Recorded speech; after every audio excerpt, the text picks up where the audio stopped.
Welcome back, ladies and gentlemen, to the ServiceMonster podcast. Today we've got Mary and Adam joining us on the team. We're going to go over some SMUG posts, some changes in ServiceMonster Mobile and ServiceMonster 6. I want to talk about margins. How do you calculate them? What are the technical definitions from an accounting point of view? Why it's important and how you look out for them and how that really drives your business. But before we do all of that, Adam, what are we talking about today? Yeah, so we're gonna kind of have a little bit of a kind of a special thing here. We didn't have Mary at the last podcast. Welcome back, Mary. And we were talking about marketing campaigns, and we mentioned spring campaigns and just kind of one-off holiday blasts, and kind of how you can go about that to generate some enthusiasm, right?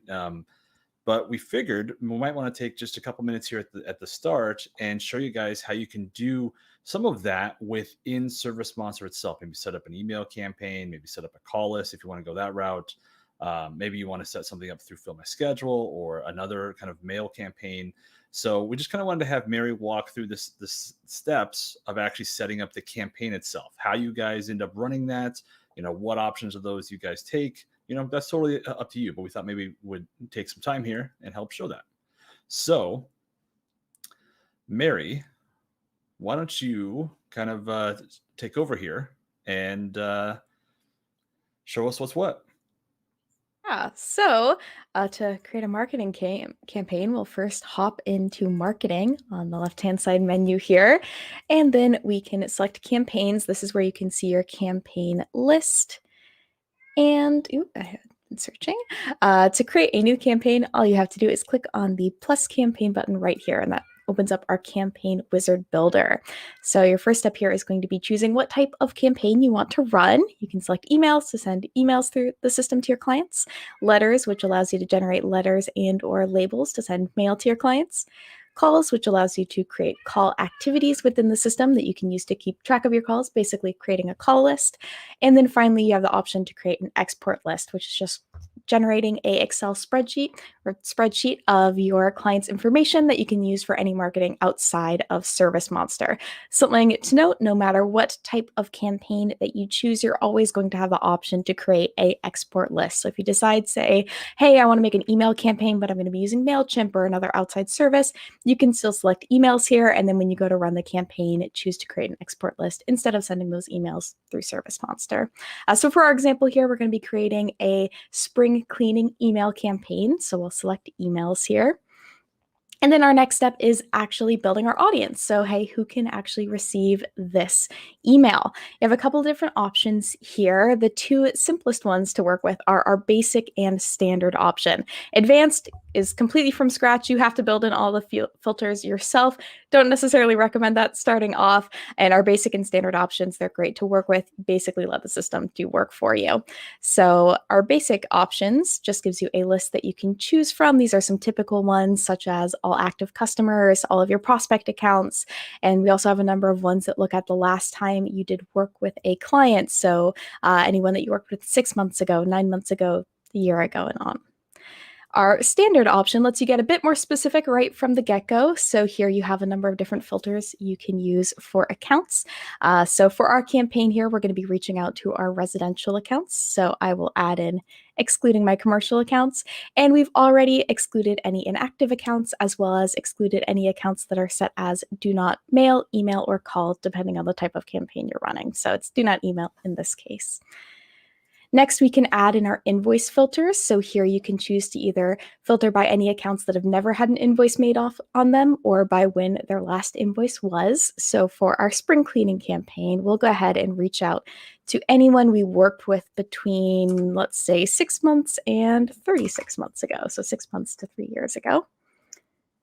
And then lastly here, we also have the option to add an appointment filter. So here we can either filter by accounts that have never had a scheduled appointment for them or by when that last scheduled appointment was. So then when I click next, I'll see a preview here of the accounts that are included in. And then here I can adjust my campaign details. So I can change its name. It'll just set you up with kind of a generic one based around what type of campaign and when you're running it is. So I'll say this is my spring cleaning 2021 email.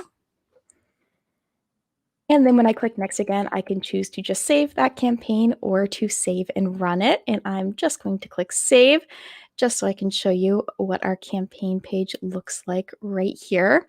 So something to note as well is we can open up our filters page here, and you're always welcome to add in more filters. So if you want to be reaching a more specific audience, if you say have a much larger number of accounts on your campaign than here, and you want to, kind of pin down a specific group, you can always add in more filters. So you can utilize things like account tags, your profile filters, which are your custom fields, or say if you have service groups, you can reach out to a specific group based off of, the last time you did work with them. So the last time you did a carpet cleaning for them, window washing, pressure washing, etc.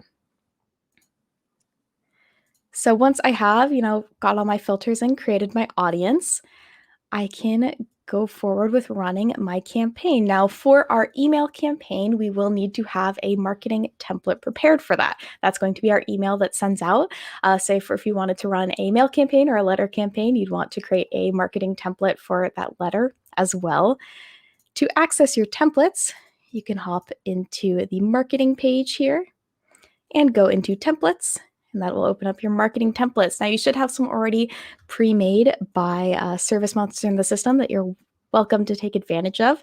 For example, we have this fantastic spring cleaning carpet one created by Adam that you're very welcome to use. So I recommend, checking these out. They're a great base to use. You can always create a copy of them. So say if you find a template you really like and you want to use it for multiple campaigns, what you can do is open it up, click on that copy button, and we'll rename it and add in, say, 2021 there, and click save. So you still have that original copy in the system that you can use, but you have a brand new version that you can go in and make edits to, add in, a team photo, pet photos, anything that lets people know who they're working with.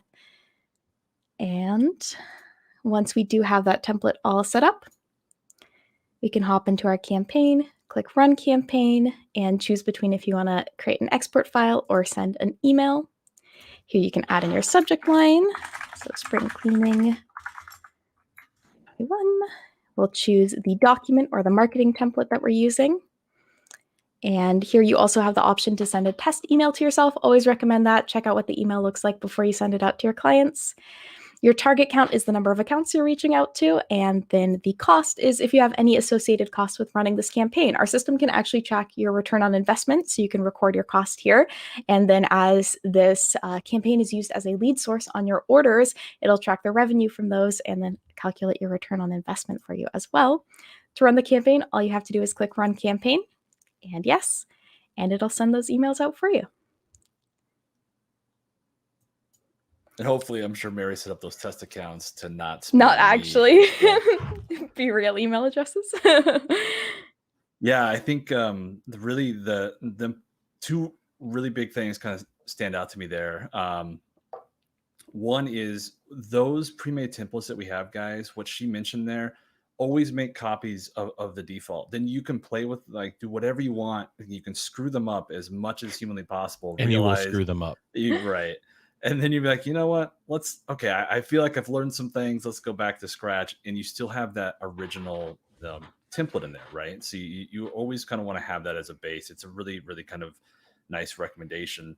And the other thing is we kind of gave some ideas there that'll happen oftentimes when you guys do these one-off blasts. There are typically going to be customers you're going to want to exclude. For example, if you just did work for them, you probably don't need to hit them up again unless it's maybe for a specific service. Right. And so that's where you can kind of use those service tags. So maybe they haven't had, the roof wash or their gutters cleaned in a certain amount of time. And, with spring cleaning, we always associate that, with, we want to get everything cleaned up because people are going to be visiting and things like that. But really, especially if you live in an area that has harsh kind of differentiated seasons, the spring cleaning is when that exterior cleaning is really going to be kind of ramping up, right? Because they just got out of winter and fall, and now it's time to get those gutters cleaned out and things like that. So you can target specific services, right? Especially if you're someone who maybe does multiple services. You're not just pressure washing or just window cleaning. Maybe you have everything, right? So just kind of a couple of quick things there. Real simple too. Like if they're on the schedule for next week. Yeah. Right. You don't want to necessarily send them a prospecting campaign. That doesn't look great. And I'm always struck, Mary, by how well you showcase ServiceMonster and how fluid that is live. um, but how easy we make it too with those wizards, and it doesn't take a whole lot to set up a really great blast or a recurring drip system. And so if you're not utilizing that in either your own CRM or ServiceMonster, I would encourage you to do it. And of course, if it's not as easy in your own CRM, go ahead and take a look at ServiceMonster and play with that for your 14-day free trial. But yeah, that was awesome. Thank you, Mary. Awesome, of course. And also, just the one last thing that we touched on last week that kind of brings us in is, remember that the great thing about email is that it's free. The only thing you're spending on that is the time that you took to spend to set that up, or if you have a secondary software that you're paying for that, right? But outside of that, it's essentially a free campaign. But remember, email, the open rates are abysmal compared to other things. You're not going to get the kind of actual conversions on it as other things, but it's a supplementary thing, right? And you're probably going to want to add something else on top of that. But yeah, hope that was useful for you guys. So with that said, let's get into our meat and potatoes, as they say, of the podcast here. The main topic that we're going to be talking about are profit margins. And there's a few different we're generally going to be talking about operating profit margins here. But I think we can really just start with the basics. A lot of you guys are aware of this on some level, right? Because profit margin is how profitable is your business, right? I mean, that's, it's what it is. But let's just kind of talk about what it is, why it's important, and how it's calculated. Let's get that out of the way, Joe. Yeah. So terminology first. Your profit margin is the amount of profit you made over everything that you've spent in your business for like a given period of time. Typically, you do it in a quarter or a year. Now, depending on how you're set up for growth, you might not have any profit. That's perfectly legitimate. And that's not indication that your business is poor. I would say paying yourself, especially as a single owner operator, if you have a goal of growth and getting off the freaking truck, you shouldn't be making any profit. Your profit margin should be zero, because you'd be reinvesting that capital back into your business and thereby considering it not profitable. Some people play this game as well to avoid the taxation for Uncle Sam. If you take that money, if you leave it out and you show a profit, that's income. Especially if you're an LLC or other pass-through taxation entity, you're going to be paying taxes on that, as I understand all too well. And so a lot of times you'll be reinvesting that into people, into growth capital, into marketing expenses. And so your general profit margin isn't the number we really care about. You care about it from a horsepower point of view, but paying yourself a static salary with a goal of growth and getting off the truck, having a 0% profit is good. That's a good thing. What's not good, though, is gross margin being low. And this is different. Your profit margin is an indication of your profit at the end of the day. It's your balance sheet when everything's accounted for and said and done. Your gross margin, however, is calculated around cost of goods sold. And you'll often hear this as COGS. Cost of goods sold takes into account everything that it takes to deliver the product or service to your client and the profit margin that you make off of doing that. So in this case, let's say a cleaning example, you're going to look at your depreciation of your equipment. You're going to look at the costs of your consumables. In this case, it's going to be any chemicals or gear that you leave behind, right? Like foot booties, or things that you leave under the furniture. Like that stuff stays there. Maybe your bottle of spotter that you're leaving behind. Also, your labor costs and your depreciation on your equipment. maybe even what it took to get there, right? Your gas and your depreciation on your vehicle. So all of that being calculated is what it costs you to deliver those goods, costs of goods sold. And then you take your actual charge, the invoice amount that you get paid for. And with that, you can do very simple division problem, coming up with a percentage. And in a cleaning business, you should be targeting somewhere around 35%. You want your margins of, your gross margins to be in that 35% neighborhood. Again, your profit margins at the end of the day, if you're 35% on your cost of goods sold, your total profit margin is probably going to be less. If you're a single owner operator, it might not be much less, but what you're not taking into account for your cost of goods sold is like your administration, your fees, your office, any bookkeeping expenses, software, things that run your business on a day-to-day basis don't go in the bucket of costs of goods sold. And so your quote unquote profit margin will be less, or your actual profit will be less than your gross margin on your cost of goods sold. So again, reinvesting that then to make your profit zero doesn't affect your cost of goods sold or your margin on your cost of goods sold. So two different concepts that I want you to be very, very careful with. You need to be making 35% on your cost of goods sold. And as far as your actual profit out of the business, that's up to you, depending on your business goals. If you're a single owner operator and you have no intention of growth, then you should be doing higher margins so that you could be socking money away in case something happens. You get sick, you bust a hip, getting old, you're never getting younger. Maybe a piece of equipment, your truck goes down. You need to be able to weather those storms. So having cash in the bank is a good idea anyway. And we always suggest having 3 to 6 months worth of expenses in the bank so that you can manage when things get rough.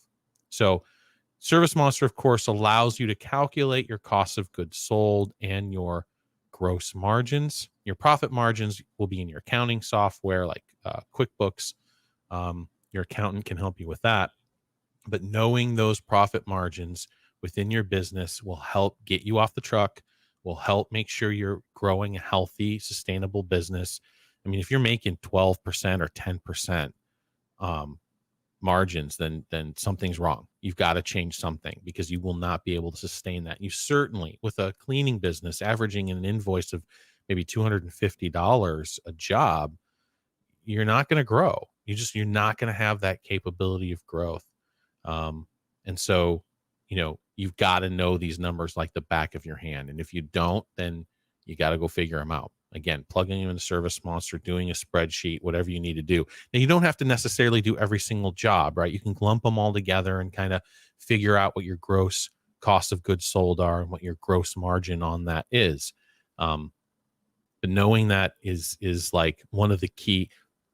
I would, how much I talk about repeat rate and how much you should know that and how much attention you should pay to that and how much it's the only way to grow a service business. But honestly, your cost of goods sold is a more important number that you understand that, because it doesn't matter what your repeat rate is. If you're only making let's say negative 5% a job, you're losing money on every job because you're not taking everything into account. And a lot of people find this transition tough when they go from a single owner operator to having staff. They don't necessarily take in their own salary into account when they're calculating everything. I see this on bulletin boards and Facebook groups all the time when people are talking about this. They don't take their own salary into account, which is just dumb, because when you hire somebody to put on the truck, now all of a sudden you have this additional cost. It's not an additional cost. It's just a cost you didn't recognize before. So having a handle on all this is going to be the key to growth and running a healthy, successful, and sustainable business. Yeah.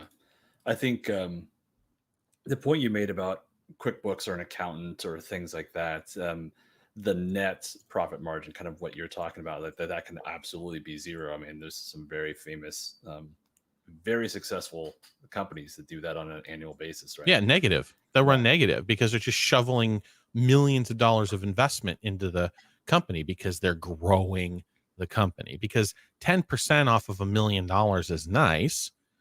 10% off $10 million is a whole lot nicer. Yep. I think too, before we move forward with kind of some ways you can improve on this, is really just kind of point out that you can find this info in ServiceMonster, at least at the basic level. And this is something that we added with 6.5, Joe, that you can, if you have the enterprise level of ServiceMonster, you can currently track your inventory usage. And we say inventory, we're not talking a complete kind of inventory loadout that's going to track your actual products that you're selling directly. It's more of the usage, right? It's kind of like a different way of kind of coming at that. And so if you're doing carpet cleaning, for example, it's going to track, if as long as you set it up correctly, it's going to track on each order how much of that chemical likely got used. And so it'll track the cost used on that.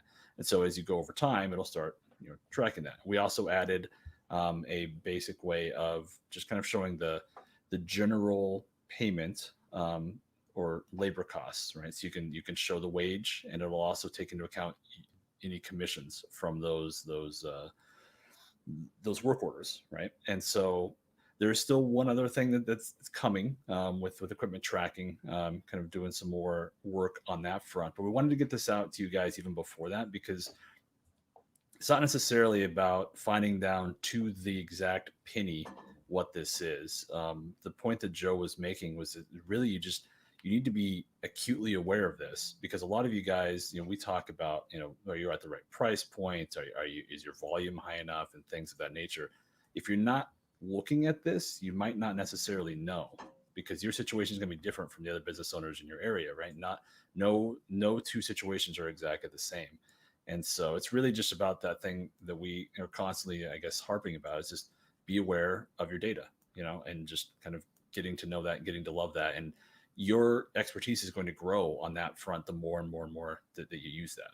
So Reverse engineering that makes it super easy, right? Saying, okay, I typically spend X number of dollars on a job for juice and gear, X number of dollars on labor costs, X number of dollars on depreciation. And you can get, an average. It's not, like Adam said, it's not important to get it down to the individual penny, but, to the nearest dollars, pretty easy to do. And that's, 0.5%. So I'd be okay with that. And then once you understand what your actual costs of a job are, then adding 35% on top of that should be your minimum price. That should be the price that you charge for the work that you do. Because, even on top of that, you've got insurance and liability, and, you've got all kinds of stuff that you're going to have to take care of that isn't part of COGS, that you're going to need to make sure that you're covering. So that'd be an excellent way to making sure that your price is in the right neighborhood. I'm not necessarily going backwards and saying, okay, this is how much I charge, this is how much it cost me, and then here's my margin, and then living with that, knowing that, whether or not you're in that 35% range. So, it's just super duper important, and I can't stress it enough. And I know a lot of people aren't accountants, in their business, and they don't like the numbers, but if you don't know, you're doing yourself a disservice, and you're certainly not going to have the horsepower later on as you grow. And I've heard single owner operator nightmare stories all the time. They start to get people, you get 2 or 3 people, and then they're severely less profitable than they were when they were a single owner operator. I call that Hell's Valley, right? Not just from a management point of view, but from an expense point of view. So if you're not acutely aware of this, then get in the know. Yeah. So from there, let's kind of jump into maybe some things you can do to improve your margins. Like we already mentioned a couple of them, but so a little bit of this will bleed over into just operational costs overall. But we'll try to focus on the COGS aspect for this particular podcast. But there are multiple ways to approach this, right? You don't necessarily have to go all of them at once. But for example, the obvious one is increasing your average invoice, right? So you can raise prices.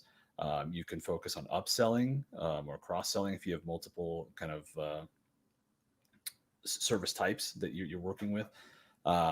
Focus on really the upsell. I think is the big thing there. Like, again, we talked about, I think a couple podcasts back, you can actually do harm here if you're not approaching that correctly, right? If you become the used car salesman versus the expert, mechanic who's explaining like, hey, I recommend you do these in the next, whatever, because it's gonna, do X, Y, and Z for the longevity of your car. The same thing applies here when you guys are out at the home, right? Like, think good selling point to the end consumer, right? So it's going to save them money over the length of their time at the home.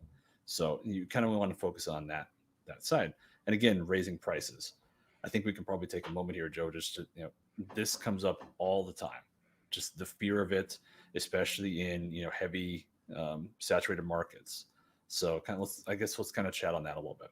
I mean, raising your price $20 shouldn't be a significant difference to any of your clients. If it is, you're shopping the wrong clients, right? You don't want people who are constantly looking for the bottom basement price and would be upset on a $250 invoice paying $270 the next time around when you show up 2 years later. And that $20 increase is a 10% increase in your margin. So, that can be a significant amount. Now, there is some debate on cost of goods sold, and we don't calculate it in ServiceMonster with the marketing expense thrown in because it's traditionally not done. But I would encourage you to whiteboard this out, considering that your marketing expenses are an upfront cost to the first time you get that client. And so if you're including your marketing expenses in the first job that you do for any client into your cost of goods sold, the second job you do for them is going to be significantly more profitable because you've spent a minor amount staying in front of them with a good client retention strategy like Fill My Schedule or a direct mail campaign, coupled with an email campaign, can be highly effective. That cost is far less than what you should be spending on marketing. And I'll take a minute here. I saw a Facebook post, people wearing low marketing expenses as a badge of honor. This is silly. What's broken, because in the same breath, they'll be like, I don't spend any money on marketing. Like, they're proud of it, but yet they're still struggling as a single owner operator, or still struggling trying to get out of Hell's Valley. What's wrong. Go fix it. If you are spending 8 to 12% on your marketing of your gross revenue per year, that's maintenance. That includes both your prospect marketing and your client retention programs. You want to grow, that's going to need to be 15 to 20%.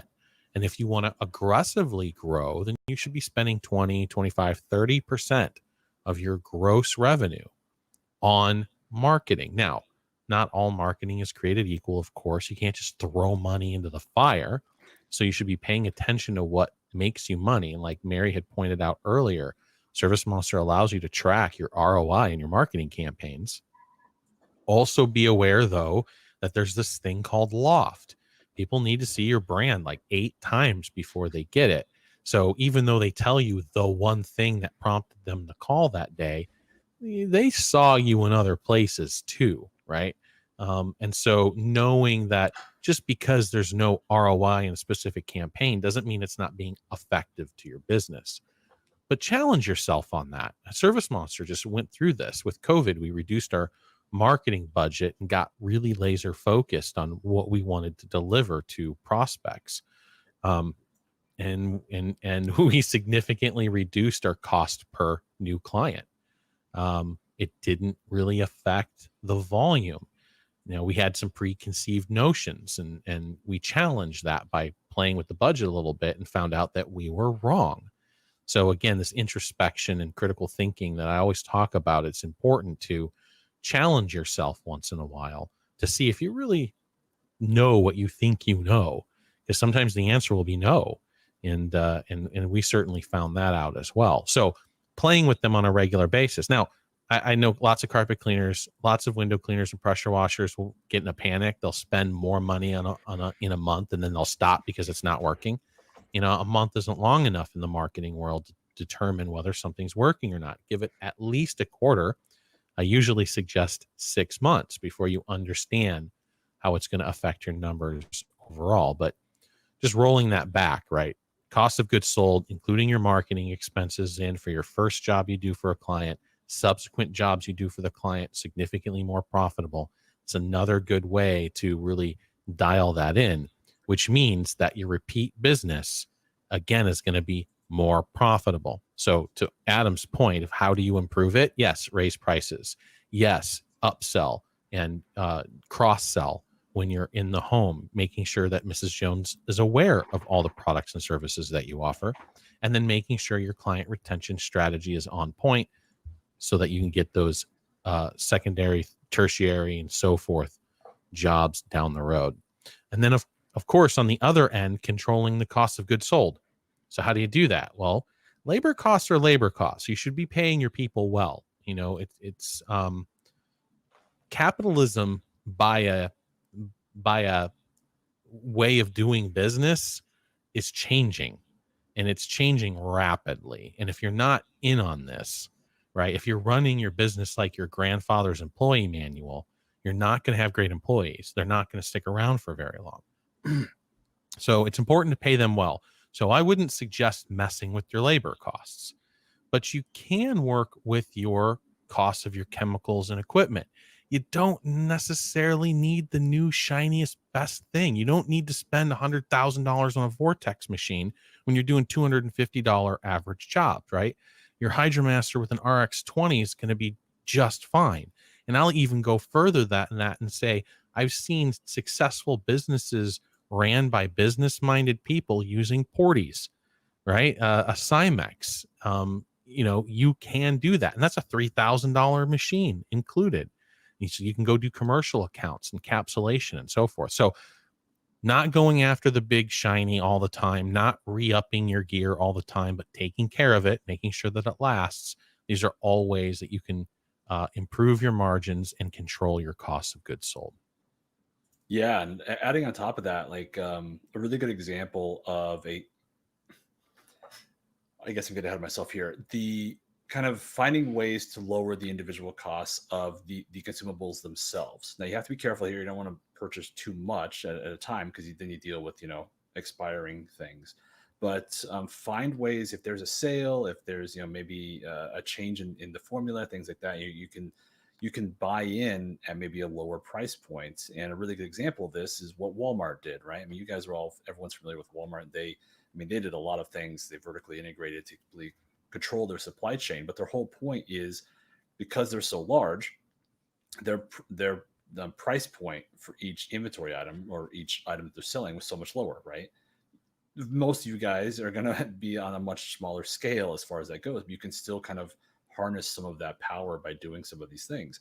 If the chemicals aren't going to expire for X amount of years, you don't necessarily have to be buying them 1 month at a time, right? You can find a good price point, get in, and kind of average those out a little bit better. Now, that's a fairly minor thing, but some other things, like Joe mentioned, labor is going to be fairly static, but there are things you might want to try to avoid. Like as far as reducing overtime, making sure that maybe the staff itself is cross-trained. So if someone is out on vacation, or if some sick time kicks in, especially with COVID, right? If you can keep the company running it at full steam without necessarily have to pay a bunch of overtime and not stressing out your workforce, then that's going to be beneficial, right? You're going to keep that kind of at the level you want. Another big thing is just avoiding wasted time when it comes to your schedule, right? Better dispatching. So there's less time on the road. There's more time in the actual home. Maybe you can get it to a point where you're getting an extra appointment every day, right? It's one of the things we have with our color wheel on our schedules, making sure that you're scheduling appointments close together.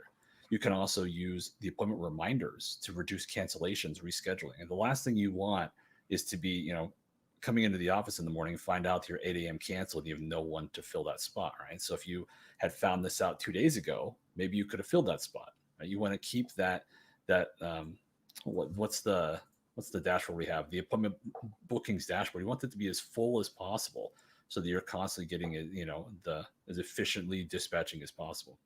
If you've got multiple technicians and let's say someone calls in sick, or you've got to readjust your schedule a little bit, and boss man's got to go out and do the work, now the labor cost is going to go up, right? And so you want to avoid that kind of situation.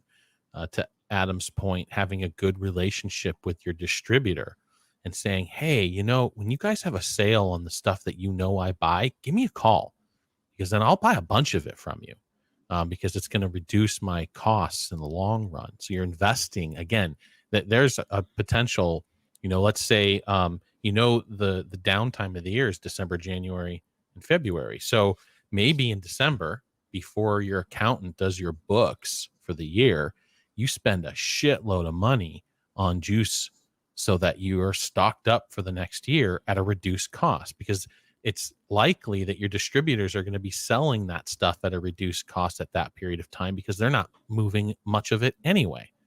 So these are all ways that you can work to work on reducing that costs overall. So yeah, and I think too, just like you mentioned, as far as the having the boss going out there, right? Or kind of what I mentioned with cross training is maybe invest in further training for some of your staff, especially if maybe you have a lead tech who can do everything that you provide. And when they're out, it's that much more of an issue, right? And so maybe spend some time to train more of your staff, leverage some of their talent, find something that they're particularly good at, and try to see if there's additional things you can go into. Maybe they're to the point where you can actually, what's the big thing I've been seeing with rug dyeing?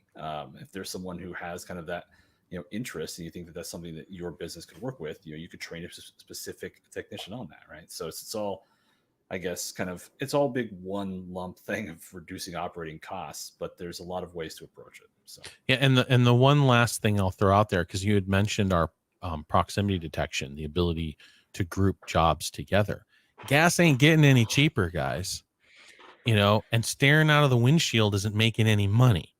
So when your technicians are driving back and forth all over town and through traffic, and you're burning gas you don't need to, that's reducing your overall profit. And so keeping those jobs clumped together is important, because how much does it cost you to fill one of those trucks? It's not cheap. So, at least a half a job to fill one of your vans. So taking that all into account, it's just good business. I know it's an accounting side of the coin, and most of you guys are not just not versed in it, you have no interest in it. And let's be honest, I am that way. Keeping it a buck, man. Eric is my business partner because he does all the books, because I don't have to worry about that, because I would not be good at keeping up with that stuff. So, and he really is. I understand the business side of it, but he hands me the reports I need. I don't have to go figure them out. So paying attention, just pay attention. I think the really important thing to take from that, Joe, is like, you're very aware of that fact. You don't just push it aside. You don't hide from it. You're just like, listen, I need someone else to do this because I'm not going to do it. And that's like, you understand. I'm not going to do it.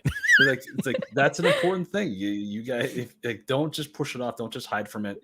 Right. If you know that you're not going to do it, then you need to find someone who can help you. So that's right. 100%. Yeah. So I think that's. Is there anything else you want to touch on? Or I think that's pretty good. We covered quite a bit of time on that. So I'm hoping that brought you guys some value, and especially moving into the busy season, right? Amplifying your problems, making sure you're dialing in your margins and your costs and your pricing now, so that when we start to see that flurry of activity as the winter thaws and these vaccines go out, and hopefully we return back to normal, or something close to it, that you're dialed in as you grow your business. Absolutely. So let's get into some ServiceMonster news, huh? Mobile front, we've got a new release, 1.3.10. It's actually in the middle of a staged rollout right now. So a few lucky Android users who actually have the new version. We're just kind of checking stability and things like that, and it'll be fully released early next week. So if you guys are anxious about that, you're watching the live stream here, Yeah, it'll be out early next week for both iOS and Android. There are some fun feature improvements. One is there's some signature improvements. So especially for those of you who have multiple pages and things like that, you can now use multiple signatures. So you can have a signature, you can paste it, and you can copy that additional times, right? It was something that we had in the mobile technician app, and we made some changes to how that is applied in the new app, and it's taken us a little bit, but we've got that functionality back. Another big thing is the new order form now exists on the account screen itself. So this is something that a lot of you guys have been requesting from the start, just a way to be able to just create a new order or new appointment directly from the account screen. Bam, that's in there for you guys. And the new order form also has the ability to do an order lookup. So let's say that someone calls in and they're looking to get the same work that they had last time. You go, okay, you open up the new order form, you can look at their invoice history, you can boom, hop into that, you're right into that old order, hit the copy button, and you're off to the races. You don't have to do anything further than that. If they're doing a new order, you can still create a new order from scratch there too. So there is also a bunch of UI UX improvements, just kind of some small things. For example, the schedule route selection will be remembered between logins and other kind of changes there. I know that a few of you guys have especially been bothered by this. So that's been fixed. The new trial process has gone through some further polish and changes. And so I hope you guys who are new users, if you're interested in a trial and you kind of hop through that process, hopefully it's smooth for you. Recurring appointment reminders now properly show on the technician view. So if you were an admin or a super technician, it wasn't a big deal. You guys could see that on the routes directly. But the technicians, if they had a reminder on their schedule, they weren't able to see that. So now, hey, they can, talk to the office, be like, hey, there's a reminder here. Should this be a work order? Am I supposed to be doing the work here, or so forth? And last but certainly not least, we talked about this at length in one of the previous podcasts, so I'll just kind of do the abbreviated version, but we've improved some things as far as when you lose connection to any internet source, right? So the Wi-Fi, or if you're on the actual mobile data itself, if you lose connection and you come back, there are some improvements there. Also, the app is much more aware and will explain to you when you have zero signal. So you're not, trying to make changes that aren't saving and things of that nature. So excited to get that out to you guys. Let us know in SMUG or so forth. Well, one more too that I know was a big deal, which was related to the connection issues, which was image upload would be really finicky sometimes. And right. Hopefully that has been addressed with this connection stabilization as well. So now what happens, instead of just losing connection and essentially the app going into an error state, even if you regain connection, and we were seeing some users have poor experience in that situation. Now it just says, yo, you have no data connection, so you can't do anything. And then it recognizes when your connection has been reestablished and then lets you continue on. Part of that process fixes the image upload process that would break when even if you, let's say you had your phone in your pocket, ServiceMonster was open, you moved from one tower to another, you lost connection for a second, then it came back. You weren't going to be able to do an image upload. And so now that's been addressed. So that gets revitalized after that connection comes back. So you shouldn't notice it at all.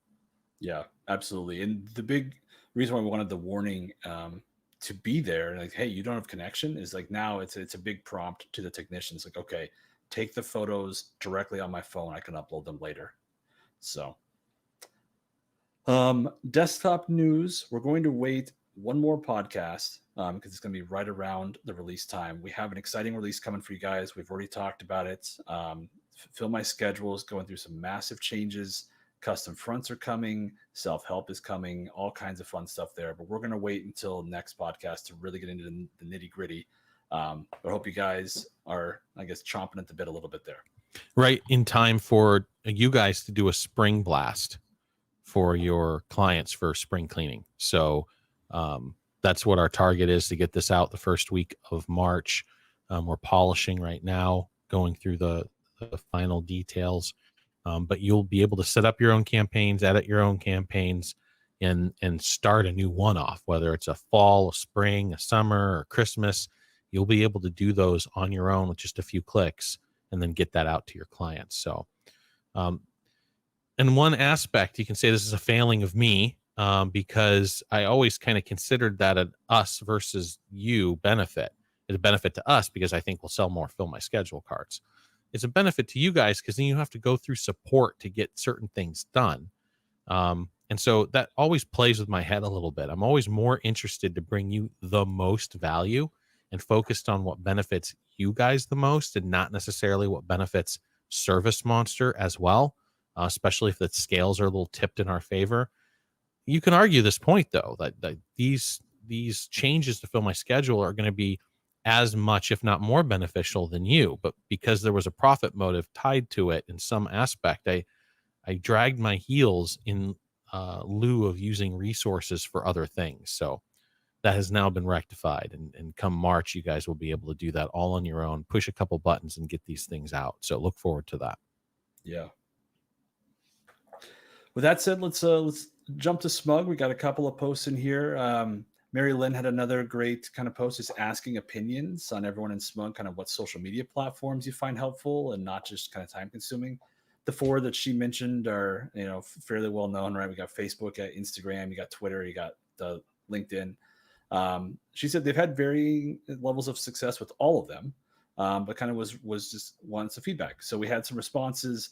Facebook and Instagram seem to be the winners overall, but there are things you can do with Twitter. You just have to be a little bit more on top of things with that. And there are also obviously things you can do with LinkedIn. So if you guys, first and foremost, if you're interested in being a SMUG user and you're a ServiceMonster user, please let us know. Like we'll get you in. If we're talking about this, you guys don't know what we say when we say SMUG, ServiceMonster User Group, by all means, reach out to support and we'll get you in.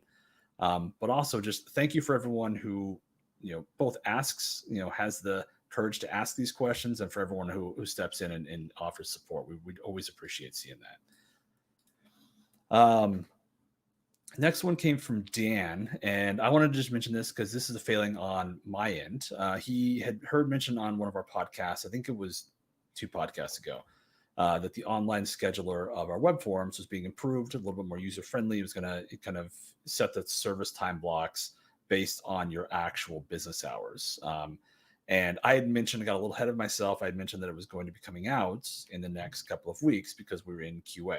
Well, this is famous. Joe always talks about this. The QA process ended up getting a little bit longer than we expected because there's another change that was baked in with that. It's going to basically require a pretty significant chunk of QA time. And we've been working on multiple projects. Mobile, for example, has been in QA for a couple of weeks now. And we also have this big FMS project. So it got sidelined for a couple of weeks. I let Dan know in the post there. It's still coming. It'll be soon. I promise that. But I don't have a definitive date. So I just kind of want to let you know if you were waiting for that, it's coming soon. And I apologize for giving a date and pushing that back. So bad job, Adam. The last one here is from Rick. He was kind of just, I thought this was a good post because he was asking if there was a way to reduce the number of clicks involved in a couple of steps. One of them, he's asking on the schedule section, we call it the scheduling section, right? On the left side nav there. You have to click it twice, basically. You have to open it up and then you also have to click the schedule again. And there's a reason for this. With the left navigation, we gave each of those essentially their own little sub home section, and there's dashboards involved with that'll help you guys. And it also just gives you the whole list of things that are tied to that. Now, in this case, yes, the schedule is most commonly going to be it is the most common action you guys are going when you go there. And so I explained how you can make that a one-click action. So if you guys don't know, in fact, Mary, are you able to just kind of show this maybe? I'll just kind of talk, I guess, and help you through this. So you can minimize the whole nav section. So up there in the upper left, just shrink the nav bar. And if you do that, all of these now become hover mode. So if you just hover over any of these sections, boom, it's going to pop up each of the sections underneath. So she can just click on schedule here once. Boom, you're in the schedule. So you don't have to do the double click action. Now, obviously, It's going to be a little bit easier once you get used to the icons and what they mean, right? Versus when it's expanded, it actually just gives you the text there. But that is a way to reduce clicks there. Another thing that he had asked about was placing a work order on multiple routes rather than having to, in his case, he was recreating the work order and pulling it over to the schedule, which is really not what the workflow is meant to be.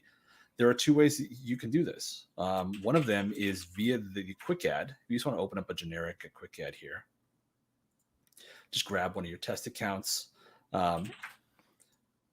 Yeah, perfect. So what she just did there, let's actually just kind of step back really quickly. You can on the quick add, you can use the order lookup. You don't have to create a new order each time. And so you can use this order lookup, boom, grab an order, and you can, if you have the account information inside, it'll obviously filter it down to the account itself. So it's super easy to find.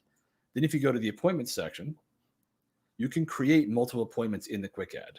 So she can, create multiple appointments here for multiple routes and so forth, and they're all tied to that same order, right? And you can get all these ready. You can add the notes that you need. You can set the technicians that you need. All of that can be handled in here. And you can see on the left-hand side there where it shows there's 3 appointments, right? So you can confirm you have the right time slots and so forth. You can send confirmations. Everything like that is normal, but you have the multiple appointments. Now, we know that you guys want this functionality directly on the schedule, and it is coming. It's one of the big things that we're looking at in our next schedule revamp. Yeah, I just kind of wanted to showcase that. The other thing too is if you prefer to not use the quick add for whatever reason, and you really just want to use the kind of old school method, why don't you just hop into an order there really quick?